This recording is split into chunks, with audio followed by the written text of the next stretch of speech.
All right, guys. We are going to be going through a webinar that I had done last night. Now making the video for this. 21 ways to cope with coronavirus stress, your guide to navigating our current world.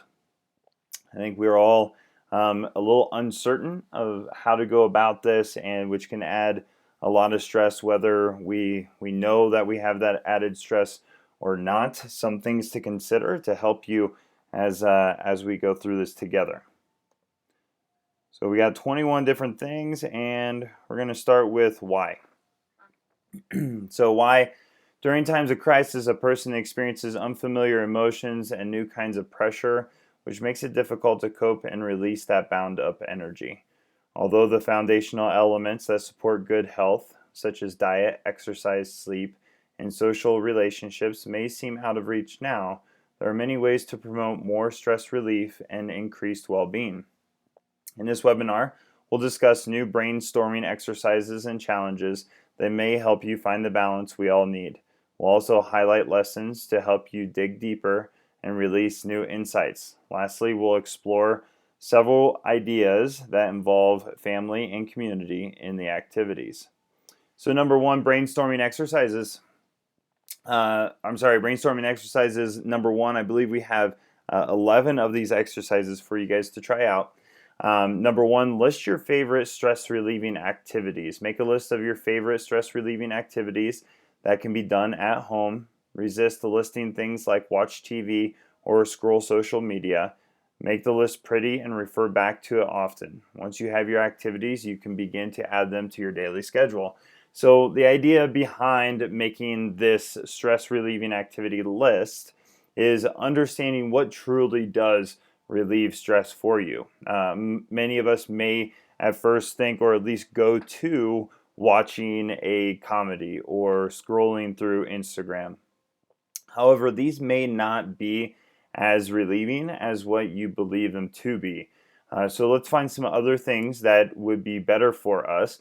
Maybe that's going on a walk, playing with your dog, giving a family member a hug, spending time out in the sun, maybe tending to the garden. Whatever those things might be, let's make a list of them so that we can start adding them into our day, which is going to be number two, create a daily schedule. So everyone's schedules at this point likely are kind of thrown up in the air, and we're not exactly sure how to go about our days. We usually have a lot of structure, which the mind really likes. However, now our structure may be completely displaced, and we want to, again, create those daily schedules so that we can be doing the things that are helpful. So most of us have been forced out of our daily schedules or workplaces. It is extremely helpful to create a new schedule. It can be very detailed, or it can consist of a few anchoring occurrences such as a routine dinner time, a daily walk, morning meditation, or even just a phone call that occurs at approximately the same time every day. Creating that structure will help relieve stress. I know for us here at the house, I have my morning and my evening routines. I call them my bookends. And for a while there, about the first 3-4 days that this was happening, I woke up so concerned with the business that I kind of skipped over some of those fundamental things I would do every morning. Noticing that and how much more stress I was experiencing throughout the day, I started to add back in those bookends, doing those that same protocol each day, and it's made a world of difference. So try that out. Use some of those stress relieving techniques. Find some other things, but create some daily scheduling. Number three, make a list of loved ones. We all have an ever-growing list in our minds of the people we are concerned about or are intending to check up on. Make a list of your loved ones, friends, and even businesses whose well-being is important to you, so that you have it all in one place and outside of your mind whenever it is time to connect and check in. The idea here is very similar to your task that your tomorrow's tasks. So a lot of us will go to bed at night with all of these tasks that we need to do the next day on our mind. What we want to do with those is write them down. Once they're written down, then we don't have to continuously be thinking about what we have to do, and we can start to relax and go to bed. Same idea here. Now we most likely are very concerned with our for our loved ones, our friends, businesses. Maybe it's your own business and all the things that you want to be doing for that business to help during this time. Make a list of those things and put it away so that you can enjoy your evening, get some good rest, and then come back to it. So make a list of your loved ones. Going to help out. It'll probably bring you some gratitude knowing how many people you care about as well. Number 4, establish boundaries for social media and COVID-19 news. This is a huge one. So the constant flood of information and corona-related posts can zap our energy levels and mood.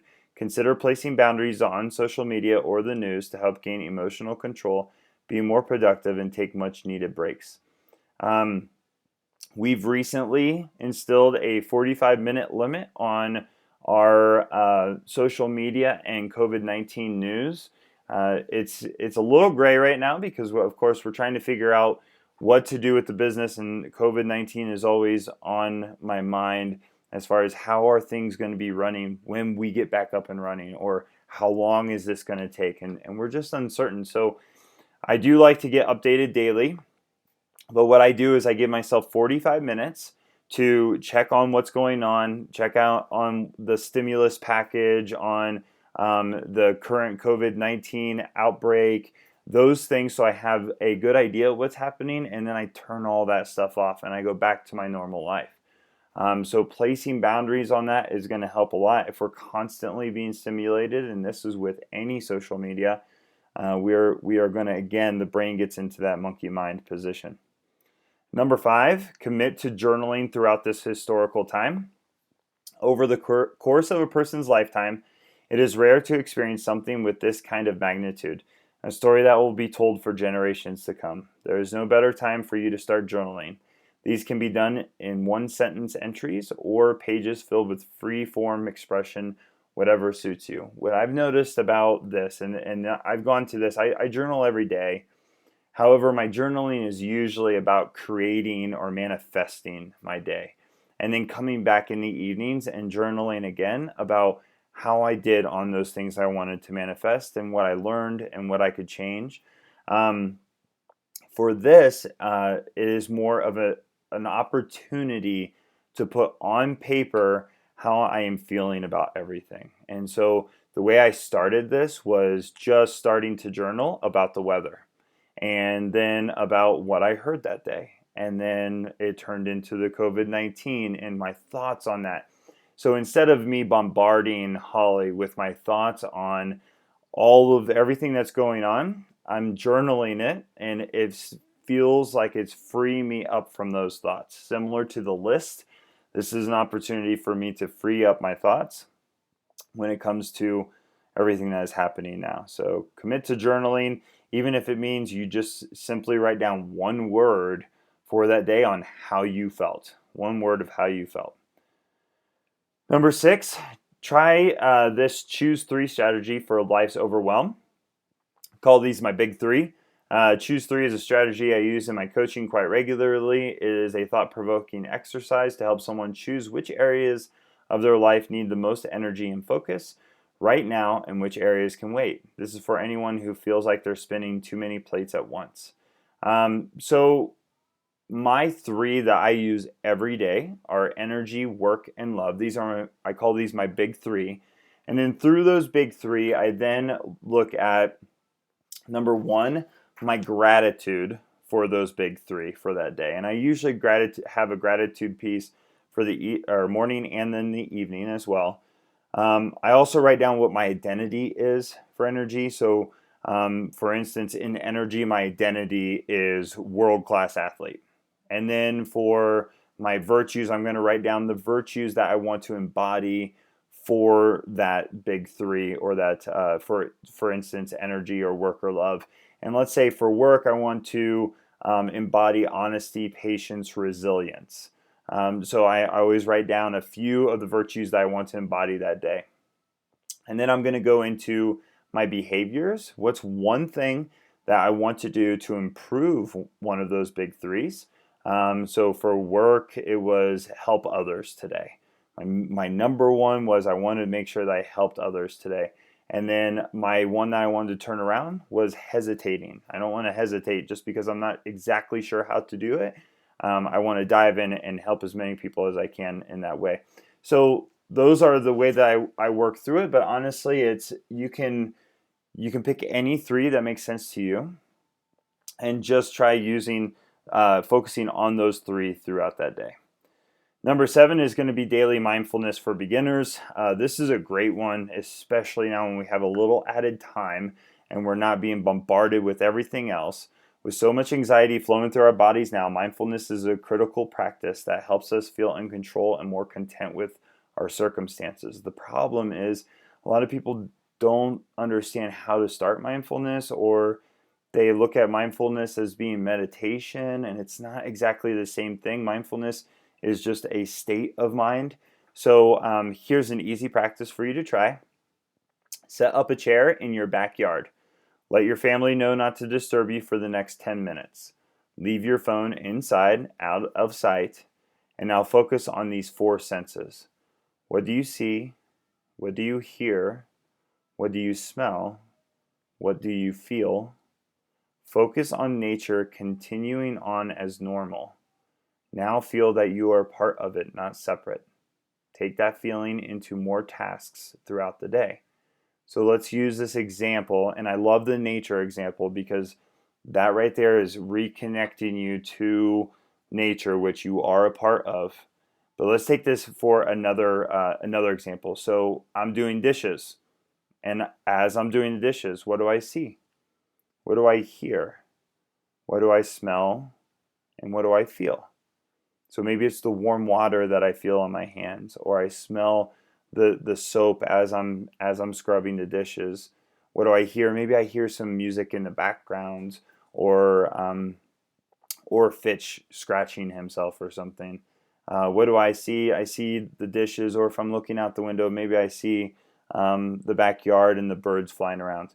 Whatever it is, what it does is it just brings you back to that moment, which is all we truly have. So it allows you to then be mindful, and that's all mindfulness is. So give it a try. I love the nature one. Again, if you have an opportunity to sit outside, do it.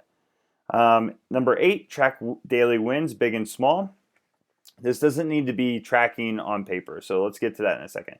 No matter the size, tracking daily wins helps to accentuate the positive and drown out the negatives during stressful times. Sometimes wins are small, like getting up on time or telling your partner I love you.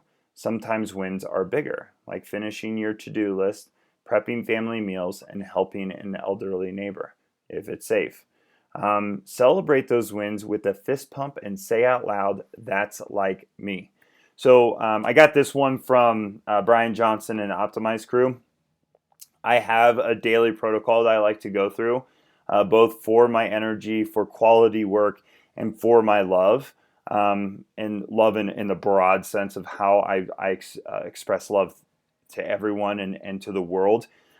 So when I'm going through that, and I know what that protocol is, so when I'm hitting those things throughout the day, and I'm hitting that protocol, those small little things, each time I do it, I shake my fist and say, "That's like me," give myself a little pump.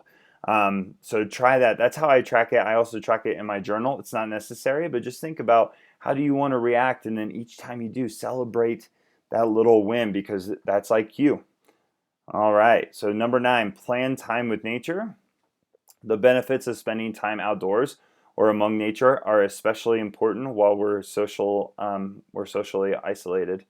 Commit to 10 minutes a day. I would say if you can, commit to even more. If you can, commit to the entire day. It's amazing to be outside, especially in this amazing weather we're having. You can use that time to do your mindfulness practice, get exercise, or just sit and get vitamin D. So doesn't matter what you're doing out there. Take a book out there instead of sitting inside. Go just lay in the sun for a little while and get some vitamin D. Go out with your kids and play ball and wrestle around in the yard. Reconnect with nature. Again, nature is important and we're a part of it. Number 10, adopt a daily movement plan. Working out at home has never been easier with RCCF Home Fit. Exercise releases emotional stress and stagnant energy buildup inside. Track your stress levels with your daily exercise habits, or exercise together with the kids or spouse, or you can jump on Zoom and get some of your friends together and do our daily workout. You are sure to find you feel better on days you are active. This is everyone that is probably listening to this knows already just how important this is, but let's take this a step further. So instead of just doing the workout and then getting back to quote unquote daily life, take a walk or figure out ways to be active throughout the day. So for me, it's been just randomly doing a couple burpees or hitting a few squats or holding a plank for a while. There's no reason not to be more active, keep the blood flowing so that we feel better. So stay active, people. Number 11, restart a long lost hobby or talent. What talents or hobbies did you participate in at a younger age and have not had time for recently? Examples include painting, drawing, sewing, dancing, or playing an instrument. Can't think of anything? What's one thing you always wish you could learn or do? Now's a good time to start. Mine is guitar. I've been playing guitar since I was 15. And I've had my guitar hanging on the wall now for the last couple of years because I've just seemed to be too busy. Well, that's one that I'm picking back up, and I think that anything where you have the opportunity to be creative and have fun and challenge yourself is going to be good for the mind. So time to pick back up that instrument or your art supplies or dancing, whatever you can think of here, and I'd love to hear what you guys are doing out there. All right, so that takes us into lessons. So those were some things that we could be doing. Let's talk about lessons. Number 12, understanding emotional eating. So try to identify your emotional eating tendencies and determine where they turn up once you're highly stressed or missing the structure of a familiar routine. Understanding those tendencies is the first step to creating space between stimulus and response. Freedom lives in that space between stimulus and response. And this is a Stoic reasoning. And again, I get this from Brian Johnson, where if we can create more space between a stimulus, so something happening to us or to the world around us, and how we respond, that between there is freedom. So a good example here, let's say that you stub your toe, and immediately you stub your toe, you scream out a profanity. Okay? If you took even a second to think about, do I want to scream a profanity, or instead do I want to shake this one off? That thought, that second, was your freedom to decide. And when you have that more and more through freedom, the better you are. So emotional eating is a great example. You see a cupcake, you're super stressed. You grab the cupcake and start eating it without even thinking about it. Well, at that point, you're not actually free. You are now a prisoner to your subconscious or the tendency to want to eat that cupcake, right? So you've lost your freedom. Now you see the cupcake, you take a deep breath,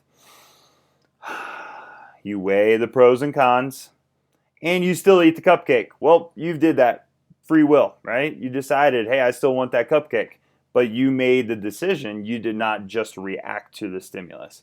So something to think about there with emotional eating. Try to identify those. I'm not asking you necessarily to change your eating, although I would suggest that right now eating clean is going to be super important for our health, so staying on top of that. But try this, understanding emotional eating. Number 13, philosophy on impermanence and suffering. This is a big one, and this goes deep. So I'm not going to spend too much time on it, but I want you to, as an individual, kind of explore this for yourself. No matter someone's spiritual beliefs, there are secular and faith-based philosophies grounded in human experience and wisdom that are helpful during times of uncertainty and despair. Consider the two most significant lessons in Buddhist philosophy: the nature of impermanence and the Four Noble Truths of suffering. The latter teaches us how to address and embrace the unavoidable experience of suffering. We live, and then we have impermanence. We live life moment by moment with uncertainty, our only certainty, because the present moment is all we'll ever have. When we understand that all things are impermanent, we can begin to find meaning and joy in every moment as it passes. We're only going to be here for a little while, guys. That's just the way it is.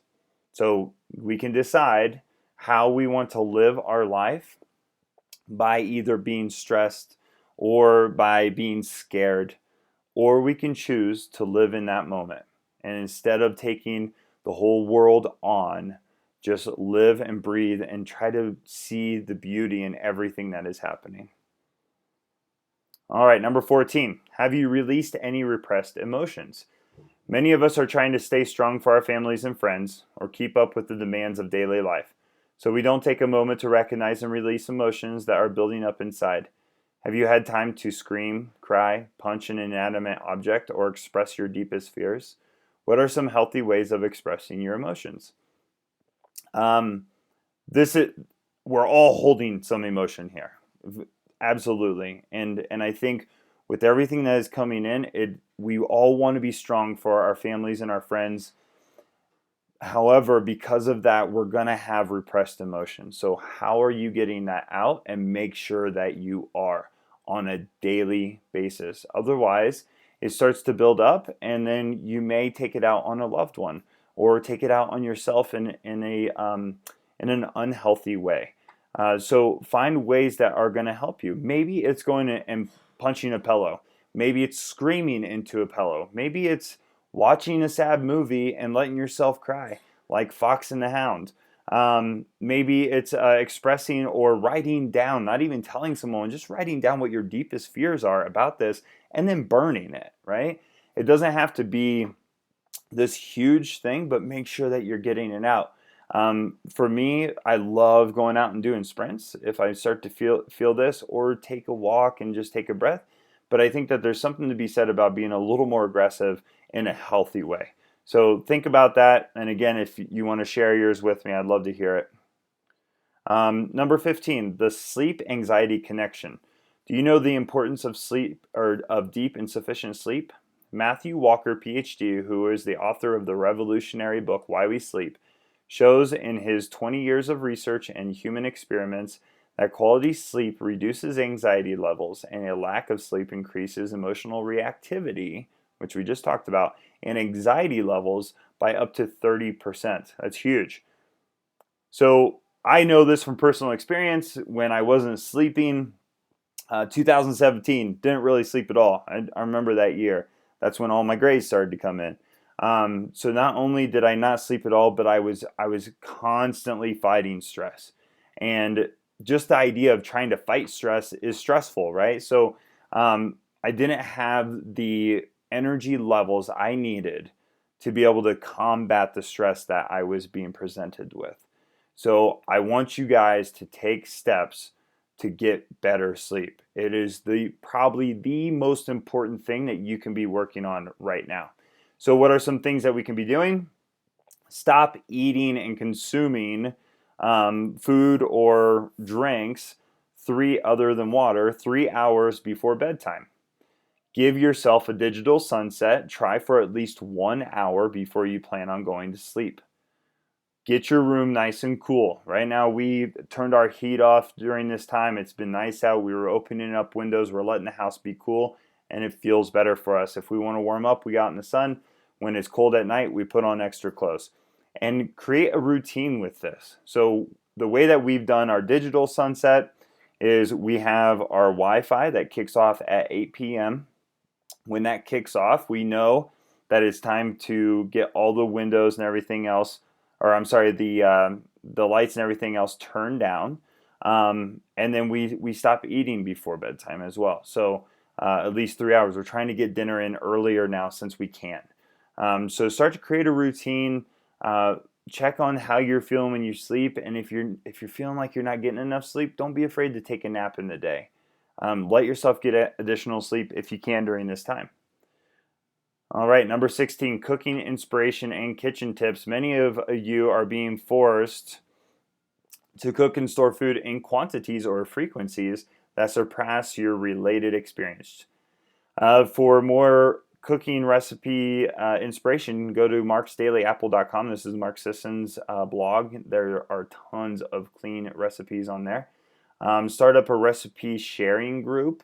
So maybe get with some of your friends on Zoom and do some Zoom cook nights where you guys all cook together and you guys plan on the recipe beforehand and everyone gets the things that you need and then you guys all cook it up together.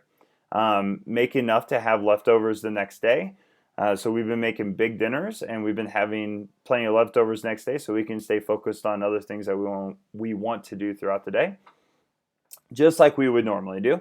And then keep it simple, using only a few 3 to 5 ingredients per meal. This helps reduce the chance that you are eating unhealthy things. So our 3 to 5 ingredients are usually our protein, our vegetable, and then some form of fat. So an example, a steak, a salad, and some olive oil. Just keep it simple and delicious. All right, let's jump into family and community ideas. Number 17, set reoccurring plans for socializing. Oddly enough, since this whole thing has hit, I think I've connected with more friends I have not connected with in a long time, ever. And we've been setting up Zoom nights where we have our happy hour, Zoom happy hours. And we'll sit there and we'll chat for about 45 minutes and then get off. But I literally haven't seen these people for a while, and it's funny that we're doing this now. So try setting recurring weekly commitments such as virtual calls with a friend, family game night, or daily morning coffee chat with an elder or coworker. And of course, as long as you're being safe with this, using Zoom and keeping your social distance. Connect with old friends and family members you're always too busy for. Now's the time. Now's the time to connect with everyone and catch up and find out what they're doing and wish them well. Number 18, incorporate physical touch. So since we are now, physical touch is an essential experience that fosters human comfort and connection. By incorporating family hand massages, partner shoulder massages, or dog petting sessions, you'll boost a soothing brain chemical known as oxytocin, which is scientifically proven to help regulate stress. You guys all know this. Being in the gym, we love giving each other high fives, lots of hugs going around, that kind of stuff. And unfortunately, we don't get to do that as much. So you want to incorporate physical touch. And again, those are some good options. What we like to do here at the Strawn household is we enjoy giving each other hugs. And we always go for 20 seconds or more on our hugs when we're doing the idea behind this. And the reason is just because the good stuff starts to happen after 20 seconds. You get this resignation between each other.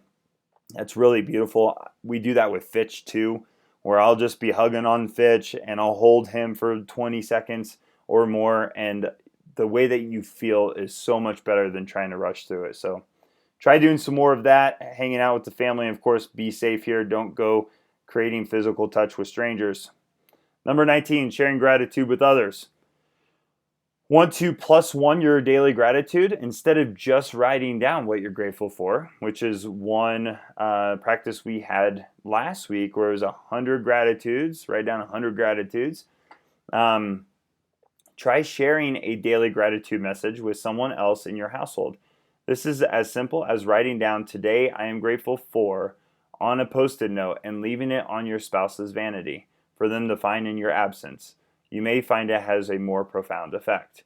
So instead of just writing down what you're grateful for or saying thank you to your loved one, try writing it down and sharing it with that person and see how that feels. Holly does this all the time by leaving me little notes in the refrigerator where she knows I'm going to find them because there's food in there, and that's where I'm usually headed to, which is really cute, and I love that. Number 20, read an inspiring poem together. A comforting and satisfying poem by Kitty O'Mara has gone viral on the internet during the coronavirus pandemic. The poem begins with, "And the people stayed home," and it ends with, when the danger passed and the people joined together again, they have been healed." Check it out. Love this poem. It was really awesome to read. Think you guys will like it. Try reading it to your loved ones before bed tonight. And then number 21, sign up for virtual events. Take some time and enjoy the many virtual group events inspired by the pandemic. You can do Ralston Creek CrossFit's virtual classes, try Flow Yoga's virtual classroom or Google another topic you are interested in.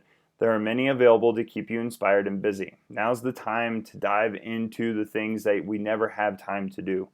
So find those things and let yourself grow out of them. I think that when we look back on all of this, it could be an opportunity for us to see how much we grew and what really is important to us. Or we might look back and say we just wasted all that time that we could have been working on inspiring thoughts and different things that inspire us. So try the many group events. Please use our virtual classrooms. We're going to be opening up more of those as well for you guys to be connecting and stay connected with people. We are all in this together. The world is changing each day, and uncertainty can be scary, but no, we will come out of this stronger as a global community. This too shall pass. The big thing here, guys, is we have this opportunity to grow and see what's really important for us. And I know for myself and Holly, we're already discussing whether the lifestyle that we're currently living is what we truly want our lives to be, or if there are certain things that we want to change. Do we want to be so busy throughout the day that we miss out on all this amazing stuff that we're getting to do now, which is hanging out together and spending more time outdoors? We're going to let ourselves evolve through this. And I think the entire world is going to do that. And we're all here together to help you. We're all here together to help each other. So we will be stronger coming out of this. Thank you guys for tuning in today and checking this out. Please let me know if there's in the comments section if there's anything you'd like to add, or if you tried one of these and they really resonated with you. I love hearing that stuff. And again,